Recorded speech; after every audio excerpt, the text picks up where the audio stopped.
Hey friends, today I'm going to show you how to make a Jamaican beef patty with cheese. Let's start on the dough. We're going to whisk sour cream and egg together in a small bowl. Then we're going to pop it in the refrigerator to keep these ingredients at their absolute coldest. First, we're going to combine all the dry ingredients and pulse them together. Then we're going to add butter and pulse until pea-sized crumbs form.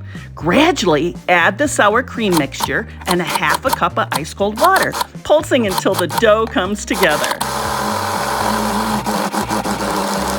Turn out the dough onto a sheet of plastic and wrap and shape it into a square. And we're gonna chill for about 1 hour.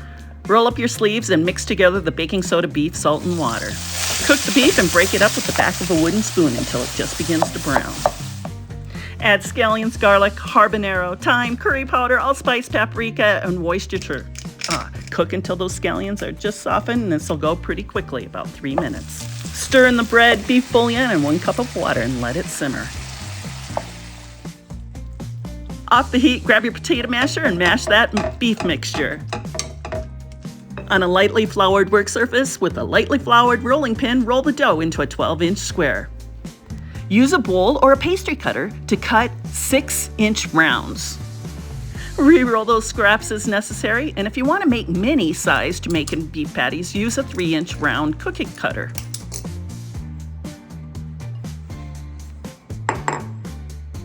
For beef only Jamaican beef patties, add about 4 to 5 tablespoons of beef filling on 1/2. Then we're going to fold them over and seal the edges with a fork.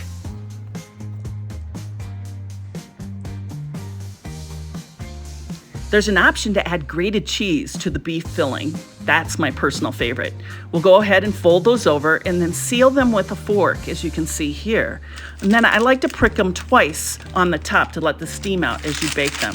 Bake them and then they're ready to eat. You can find the full recipe on ourtablefor2.com. And please don't forget to subscribe to this YouTube channel. Look forward to seeing you next time.